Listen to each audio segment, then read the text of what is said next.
Now we've been talking about this book by Leonard called Mastery, the Keys to Success and Long-Term Fulfillment.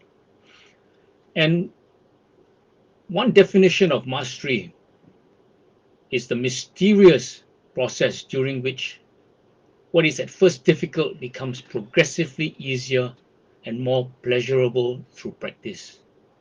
Okay, I'm actually going through something right now where this definition rings very, very true. I'm learning how to do stand-up paddling. And last Friday, I did a 10.5 kilometer expedition, and my goodness me, it was so difficult. I really thought of giving up. I mean, giving up stand-up paddling, not giving up coming back. But anyway, more of that later. Okay. So today, uh, we are talking about the keys to mastery, and the 5 keys to mastery are: 1, instruction; 2, practice; 3, surrender; 4, intentionality; and 5, the edge. Today we are looking at the third key, surrender. The courage of a master is measured by his willingness to surrender. And surrender is not weakness. Surrender is actually strength. If you recall the 7 Habits of Highly Effective People by Stephen Covey, habit 1 is to be proactive. It is the ability to choose your response. And it's strength, actually, when you surrender to what happens and not uh, focus on the things that you can't control. Now, this, in the context that we've been talking about mastery, learning something new, where the first key was instruction, surrender, this means surrendering to your teacher and to the demands of your discipline. This doesn't mean you should surrender your own physical and moral center or passively accept teachings that would be bad for you. This is about the suspension of disbelief. As Leonard says, even if your teacher asks you to begin by putting your finger on your nose and standing on one foot, unless there's some compelling reason to the contrary, just surrender. The willingness to surrender is perhaps where most of us get stuck.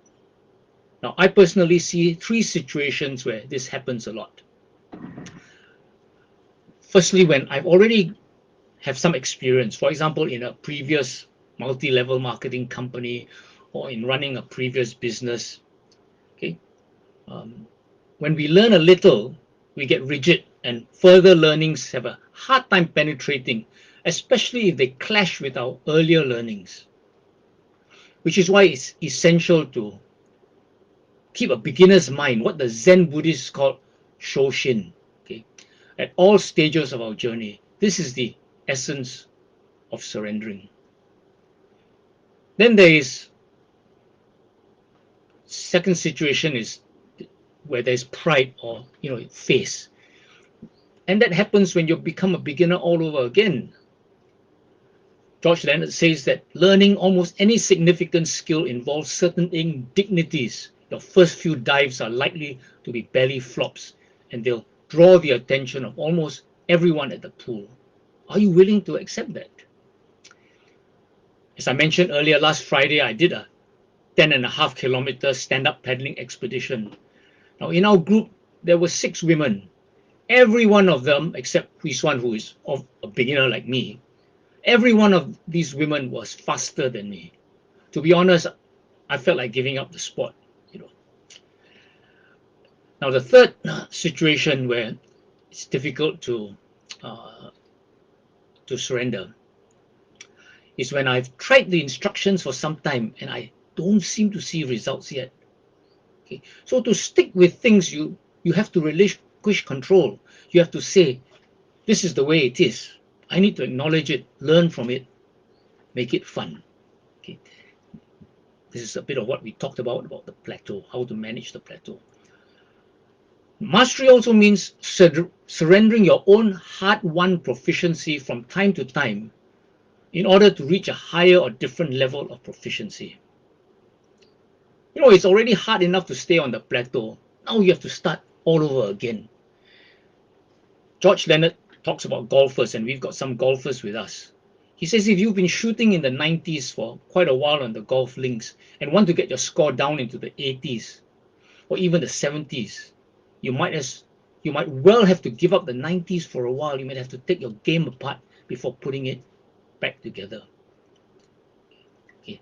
Learning a new stroke, okay, that could be better, for example. So I will end with today's session on surrender with a tale of two experts from George Leonard's book Mastery. How do you respond when offered the chance of renouncing a present competency for a higher or different one? The story of two karate experts, call them Russell and Tony, trying to learn Aikido might serve as a guide. Both of them were participants in an 8-week certification program that required Aikido training 5 days a week. It was my job to teach the class. This is George Leonard speaking. Russell was small, wiry, intense, and scholarly, an exceptionally gracious person who went out of his way to be helpful to his fellow students. He held a doctorate and was director of professional training in a large organization. In addition, he had a first-degree black belt in karate. Tony's schooling had been accomplished mostly on the streets of Jersey City. He had come to the martial arts early in life, and now at 31, he held a 4th-degree karate black belt and was owner of 2 karate schools. From the moment, I think I've got this mixed up. Okay, okay. So Russell had a 1st-degree black belt in karate. Okay. From the moment Russell stepped on the training mat, he revealed that he was a trained martial artist. His individual warm-up routine included several karate moves. When called upon to deliver a punch during class, he resorted to the specialized style of his previous discipline. Once on a 2-hand grab attack, I noticed him moving purposely to keep a maximum distance between his body and that of the person he was attacking. I suggested he stay closer and let himself flow with the attack. "Surely you jest," he said with a laugh. I told him that in order to learn the basic moves, it would be better just for now to forget defensive possibilities. We would learn to cover any openings later. I could see that Russell was finding it hard to let go of his expertise, and because of this failing to get the most out of his Aikido training. After the first 4 weeks, he was falling behind some of those who had never done any martial art, and it was only at this point that he finally surrendered his prior competence and got on the path of mastery.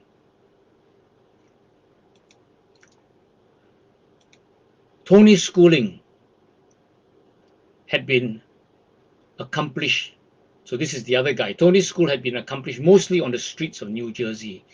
He had come to the martial arts early in life, and now at 31, he held a 4th-degree karate black belt and was owner of 2 karate schools. Tony's approach was different. From the beginning, he never made a move, not even a gesture, that might reveal he was an expert in another art. Without a hint of ostentation, he showed more respect than did any of the other students for his teachers. This in spite of his high rank. He carried himself with an air of calm sincerity and was unfailingly aware of everything around him. Along with this was a powerful presence that could be quickly recognized by any trained martial artist. Just the way he sat, stood, and walked, Tony revealed himself as a fellow traveler on the path of mastery. During a class, at the end of the first 4 weeks, I had all the students sit at the edge of the mat and then asked Tony if he would show us one of his karate kata. He bowed, walked to the center of the mat, and breathed deeply for a few moments. What followed brought a sharp intake of breath from almost all of us. Tony launched one swift and deadly strike and kicked after another, leaping, spinning, emitting resounding ki shouts as he dispatched imaginary foes at every point of the compass. When it was over, he once again bowed humbly and returned to the edge of the mat to take his place with the others, the most thoroughgoing beginner of them all. Perhaps the best you can hope for on the master's journey, whether your art be management or marriage, badminton or ballet, is to cultivate the mind and heart of the beginner at every stage along the way. For the master, surrender means there are no experts, there are only learners. So for me, just thinking of this statement, the fact that I wanted to quit after just 1 month of stand-up paddling, when you think of it, it's absolute nonsense. How could I ever be an expert in 1 month? Now, imagine what would be my thinking a year from now. I'd be better than now, and I expect to be an expert and be discouraged when maybe someone like Jeff, just 1 month in paddling, can beat me.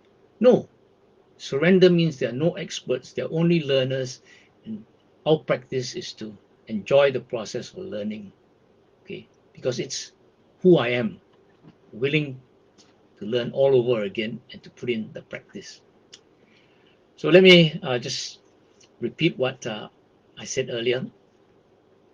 The courage of a master is measured by his willingness to surrender. And surrender is not weakness. Surrender is actually strength. And if you recall, those of you who've done coaching with me, surrender is also wisdom.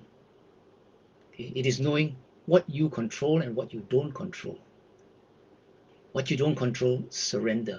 But control what you can control. Your actions, your attitudes. Next week, we will look at the fourth key to mastery, intentionality.